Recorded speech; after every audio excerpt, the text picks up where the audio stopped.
কাল তো একাদশী ছিল আর আজ আমাদের নিরামিষ। তবে আজকে তো 31st, বছরের শেষ দিন। আজকে ওই ডাল ভাত খেতে একদমই ইচ্ছে করছে না। সেই জন্য আজকে বানিয়ে ফেললাম ঘরেই পনির দিয়ে ভেজ বিরিয়ানি, মায়াপুরের বিখ্যাত সেই বিষ্ণুভোগ, যেটা খেতে কিন্তু দুর্দান্ত হয়েছিল। সয়াবিন, পনির আর আলু দিয়ে বানিয়েছিলাম। তোমরাও একদিন এইভাবে ট্রাই করে দেখো, আশা করি তোমাদের খুব ভালো লাগবে।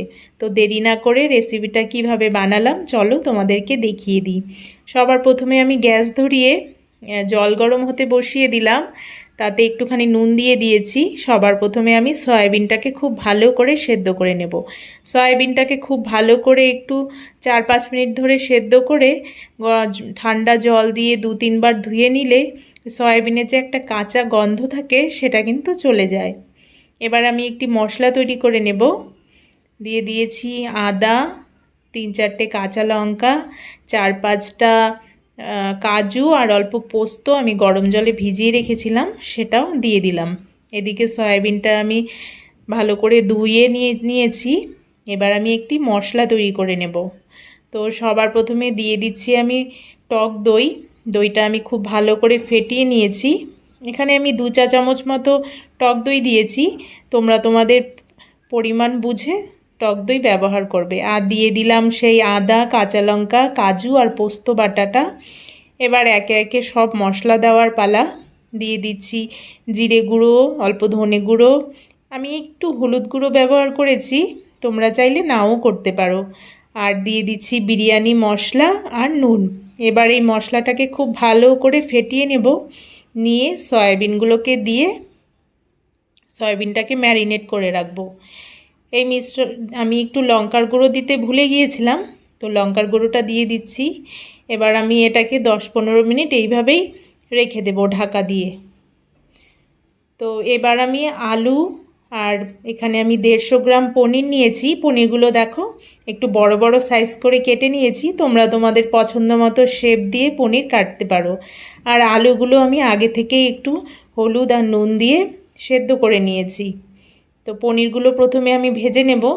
খুব বেশি ভাজবো না, ওই দেখো হালকা করে ভেজে নিয়েছি। তো পনিরটা ভাজা হয়ে গেছে, এবার তুলে নিচ্ছি। এবার আলুগুলোও একটু ভেজে নেব। আলুগুলো দেখো সুন্দর ভাজা হয়ে গেছে। এবার ওই তেলের মধ্যেই আমি গরম মশলা আর একটু জিরে ফোড়ন দিয়ে এই যে সয়াবিনের যে গ্রেভিটা হবে সেটা বানিয়ে নেব। একটু বাটি ধোয়া জল ছিল, সেটাও দিয়ে দিলাম। এবার এই মশলা দিয়ে সয়াবিনটাকে খুব ভালো করে গ্যাস কমিয়ে দিয়ে গ্যাস মিডিয়ামে রেখে কষাতে হবে ঢাকা দিয়ে। এটা এখন সয়াবিন তো সেদ্ধ হওয়ার কিছু নেই, শুধু মশলাটাই। এইদিকে সয়াবিনটা কষানো হতে থাকুক, আমি এইদিকে বিরিয়ানির ভাতের জন্য ভাতটা বানিয়ে নেব। তো প্রথমে আমি নুন দিয়ে দিলাম আর গোটা গরম মশলা দিয়ে দিয়েছি। আর এবার আমি আগে থেকেই চালটা ভালো করে ধুয়ে আধা ঘন্টা ভিজিয়ে রেখেছিলাম, তো চালটাও দিয়ে দিলাম। এদিকে আমার সয়াবিনটাও কষানো হয়ে গেছে। এদিকে আলু আর পনিরগুলোও দিয়ে দিচ্ছি। আলু আর পনিরগুলো দিয়ে মশলার সাথে একটু ভালো করে কষিয়ে নিলে আলু আর পনিরের ভেতরে একটু মশলাটা যাবে। তো আমার হয়ে গেছে। এবার আমি নিয়ে নিয়েছি হাফ বাটি দুধ, তাতে দিয়ে দিলাম কেওড়া জল আর গোলাপ জল। এবার আমি লেয়ার দেব। তো প্রথমে দিয়ে দিচ্ছি বিরিয়ানি মশলা, আর এবার দিয়ে দেব যে আমি কেওড়া জল আর গোলাপ জল দিয়ে দুধটা মিশিয়ে রেখেছিলাম সেটা দিয়ে দেব। এবারে দিয়ে দিচ্ছি ওপর দিয়ে ভাত। তো চালগুলো খুব 90% মতো আমি সেদ্ধ করেছি, আর বাকিটা ভাপে বসালেই হয়ে যাবে। এবার ওপর দিয়ে আবারও দিয়ে দিচ্ছি বিরিয়ানি মশলা, আর বাকি যে দুধটা আছে সেটাও দিয়ে দেব। আর দিয়ে দিচ্ছি ঘিটা একটু বেশি করেই দেব, তাহলে খেতে ভালো লাগবে যেহেতু নিরামিষ।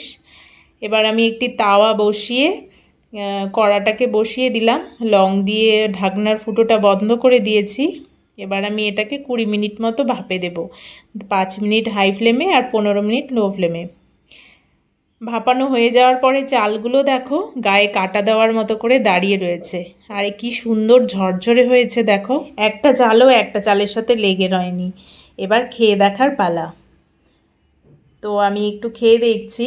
আর বিরিয়ানিটা খেতে তো অসাধারণ হয়েছে। তোমরাও একবার ট্রাই করে দেখো, আশা করি তোমাদের খুব খুব ভালো লাগবে। তো রেসিপিটি কেমন লাগলো অবশ্যই আমাকে কমেন্ট করে জানিও। দেখা হচ্ছে নতুন একটি ভিডিওতে, ততক্ষণ ভালো থেকো, সুস্থ থেকো।